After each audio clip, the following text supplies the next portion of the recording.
कितना घात है? दो घात है। तो जब a प्लस बी पे दो घात है तो कैसे a प्लस बी का फार्मूला कैसे आता है, इसको बहुत ध्यान से समझो। तो देखो a प्लस बी पे दो घात है, तो किसी भी संख्या पे दो घात होता है तो क्या करते हैं उसको, ये देखो घातांकी रूप में लिखे हैं ना, और जब इसको हम प्रसार में लिखेंगे तो ऐसे हो जाएगा। a प्लस बी पे को घात है? दो घात है ना, तो उसी चीज को हम को बार लिख दिए? तो ये कौन सा रूप है? ये प्रसारित रूप या विस्तारित रूप है, और ये घातांकीय रूप है।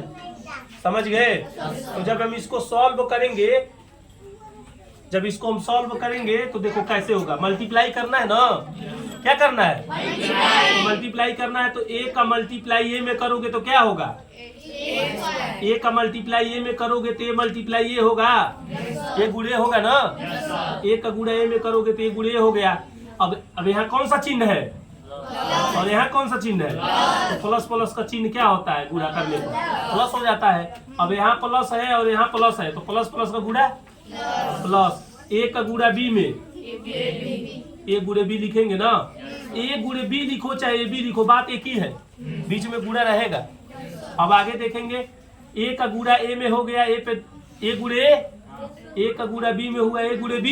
अब b के गुणा a में होगा ना, तो b का गुणा a में होगा, क्या होगा? b गुणे होगा प्लस का गुणा प्लस में, अब b का गुणा b में होगा b गुणे b।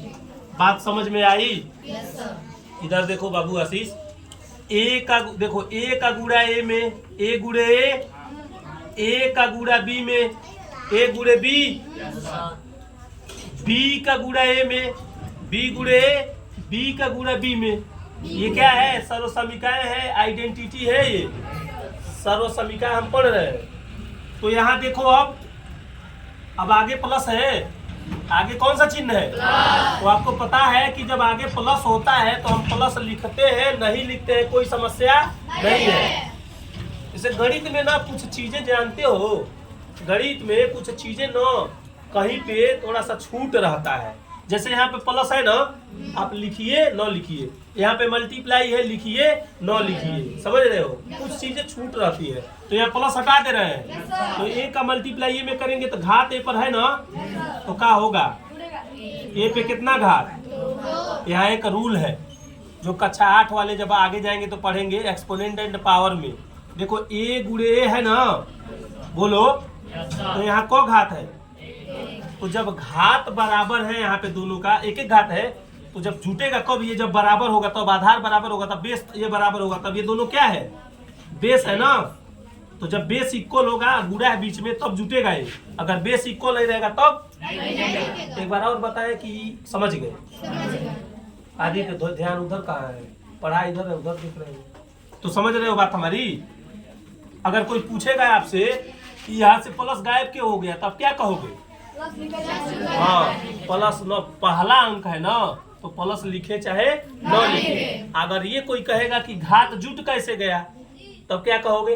हाँ, बीच में क्या है? गुणा है, और नीचे वाला दोनों आधार क्या है? बराबर है, इसलिए जुट जाएगा। तो 1 1 मिलके कितना हो गया? ठीक है। अब यहाँ से हमारा, अब यहाँ भी एक घात है, यहाँ भी एक घात है, लेकिन यहाँ घात कारण क्या है? हाँ, यहाँ कारण क्या है? बेस बराबर नहीं है, आधार बराबर, इसलिए जुटेगा नहीं, तो हम गुणा को हटा सकते हैं ना। और एक चीज और, एक चीज पढ़ो, 2 में 3 का गुणा करो और 3 में 2 का गुणा करो, दोनों का रिजल्ट क्या आएगा? 2 3 जा 6 और 3 2 जा, दोनों का रिजल्ट सेम आएगा। तो रिजल्ट सेम आएगा, तो ये बताओ, हम a गुणे b को हम b गुणे लिख सकते हैं? तो a गुणे b रहने दो, तो b गुणे को a गुणे b नहीं लिख सकते? लिख सकते हैं कि नहीं? तो गुणा में उसी चीज को यहाँ लिखना है। तो जब उसी चीज को लिखोगे तो क्या होगा? a गुणे b हो जाएगा, बीच में गुणा हटा देंगे, अब प्लस, वही कहानी फिर, इस पे पावर 1, इस पे पावर 1, इस पे पावर नहीं जुटा है, कारण क्या है? बेस बराबर नहीं है। तो यहाँ बेस नहीं खोले, यहाँ तो बेस सेम है ना, तो b पे पावर कितना? अब इसी को अरेंज कर लेंगे, व्यवस्थित क्रम में लिखेंगे। तो यहाँ पे लिख देंगे क्या? a स्क्वायर लिखेंगे, प्लस ए बी के आगे क्या कितना कोएफिशिएंट्स है, और ए बी के आगे कितना कोएफिशिएंट्स है। अब देखो a b plus a b, इस पे भी पावर सेम है, इस पे भी पावर सेम है ना। तो यहाँ 1 पावर है, यहाँ 1 पावर बोले हैं, यहाँ 1 कोएफिशिएंट्स है, यहाँ 1 कोएफिशिएंट्स है, तो यहाँ तो कोएफिशिएंट जुटेगा ना। नहीं समझे तो ए बी को ए बी तो लिख देंगे 2ab लिख देंगे, प्लस क्या बी स्क्वायर। कुछ लोग यही फार्मूला इस तरह से भी लिखते हैं, a प्लस बी का होल स्क्वायर का a square plus b square plus 2ab, कई तरीके से लिखते हैं लोग। यही हमारा क्या होता है, a प्लस बी का होल स्क्वायर होता है, समझ गए। कुछ लोग उसको हिंदी में भी लिखते हैं।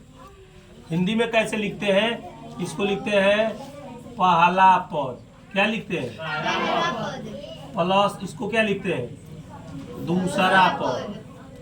पहला पद प्लस दूसरा पद है को घात, तो यहाँ लिख देते हैं ए है ना, यही ना ए है, यही ना ए है, तो यही ना पहला पद है, तो पहला पद पे को घात, पहला पद पर 2 घात प्लस ये बी है, बी चौथा पद है, दूसरा पद। हम लोग जब पढ़ते थे समझ गए, तो हिंदी की किताबों में पहले लिखता था, पता नहीं लिख रहा है कि नहीं। पहला पद पे 2 घात प्लस दूसरा पद प्लस बीच में कौन सी है 2 है, और बीच में गुड़ा ना, ए मतलब पहला पद और गुड़े बी मतलब, समझ रहे हो। तो कोई समस्या नोट करोगे कि मिटा दे, हाँ नोट करोगे।